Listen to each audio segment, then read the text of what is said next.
and then she has to keep them for 90 days before she can sell it. So that gives the people a whole lot longer to get their tax bill paid. You know, they take a $500 tax bill and turn it into $2,000 just as soon as they get it in their hand. And they was only allowed to add 12% to the tax bill, but it's all their fees. Nelson, I got two questions. Yes, sir. I want to ask you about. Do you show in here the $15,000 that we contribute to the youth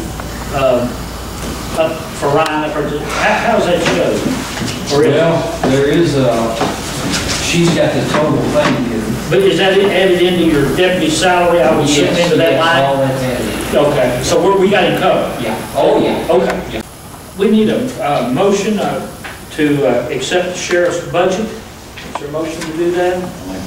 And will you also extend into that motion the approval of accepting the salaries, just as we did for Tracy? Is there any discussion? Is there a second? Any discussion? If not, all those in favor signify by saying aye. Aye. All those opposed, same sign. Thank you.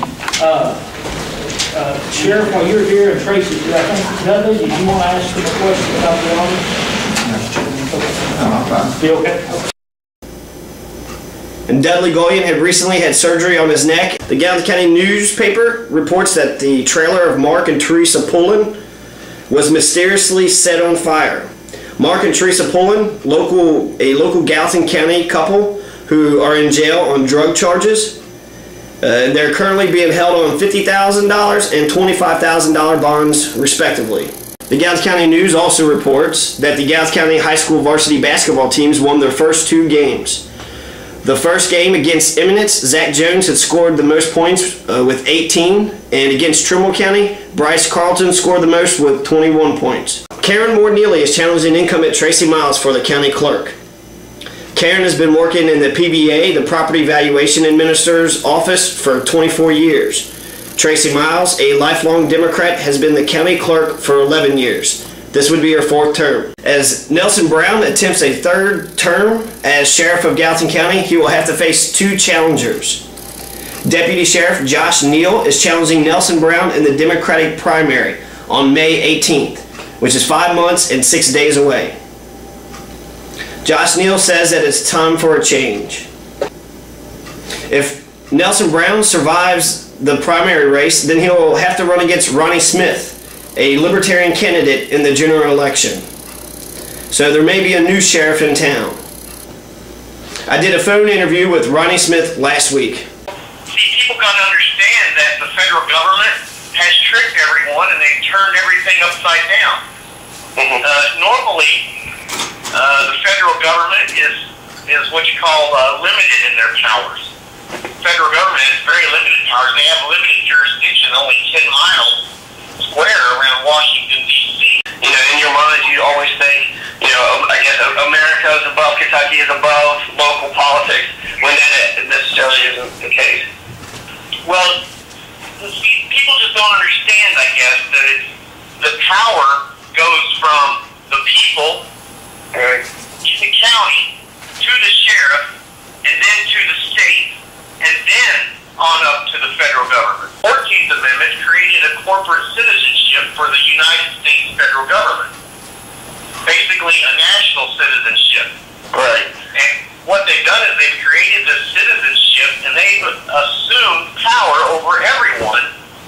And it's basically because we've got that number. The Social Security number is your tax ID number for your United States federal citizenship. You know, they've tricked everyone into signing away your state's rights and your inalienable rights, and you've traded them for this government-sanctioned civil rights from the federal government. It's not the news. Who's got more power, the coroner or the sheriff? Well, the coroner can rule that a sheriff committed a murder. Right. And he would have the power to arrest the sheriff, but he's the only one that has the power to arrest the sheriff. And that's only in the case of a murder. Can he anyone else? For murder, yeah. Right, I mean, like in the county, is he given police powers? No. No, the coroner's jurisdiction falls strictly in homicide. Right, and it's just, okay, so any murder even over the sheriff. Yeah. His job is to determine the death. If there's a death that's caused by someone, then his job is to make sure that the person gets arrested. How old are you? How old am I? 43. Right, so besides the legalization of marijuana, what other issues would be on your platform? As far as in the county? Yeah. Well, I would also roadblocks. I would stop the federal government from coming in and interfering with people's private lives. I would stop IRS seizures. IRS can't come into the county and take someone's property. The Constitution says we can do whatever we like as long as we don't infringe on another person's right to do whatever they like.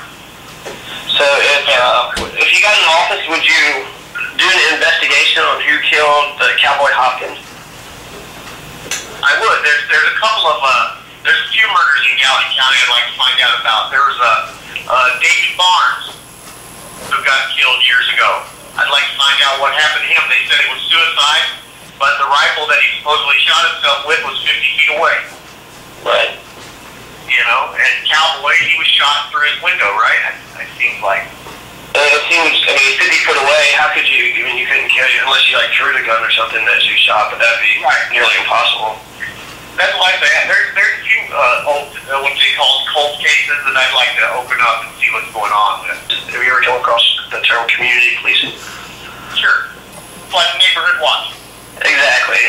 The way I understand it is basically the police department kind of touches base with the very community that it's been formed to protect. That way they don't kind of lose sight that, they're not just protecting themselves, they're protecting everybody here. Yeah. I think the police have lost track of that, you see on YouTube a lot where the police will use a taser on a child, Yeah. That's insane. Oh my God, that's that's fascist. That's like Nazi Germany type stuff. A kid, you know what I mean? Like a kid. What would you say are the most significant differences between you and Josh Neal and you and Nelson Brown? Well, like I say, I don't know Josh Neal. Don't know him from a hole in the ground, so I have no idea.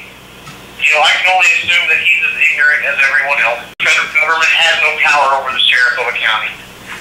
Right. And that's the big thing that people really get on is, you can't stop the Fed. Well, by God, I can. Right. Have the power of the posse comitatus. I can give a gun to every man in this county. And if the feds come in or the DEA comes in and tries to stop a farmer from growing a field of hemp, well, we can have 50 or 60 men there with guns saying, get away, DEA. Because, I feel like eventually, just thinking in general terms, you got to have like a manager, one person that it kind of comes down to in the county, and it should be a local person. It shouldn't be, someone who's embedded out of Washington, D.C. The sheriff, and historically, the sheriff has always been, the main guy. Right? It's always the sheriff is the one that maintains law and order, and it all is vested on him, so I feel like history's on your side too, so. Well, I remember a great movie, a cowboy movie where a federal marshal came into town. Mm-hmm. And he was after somebody, and the sheriff stopped him.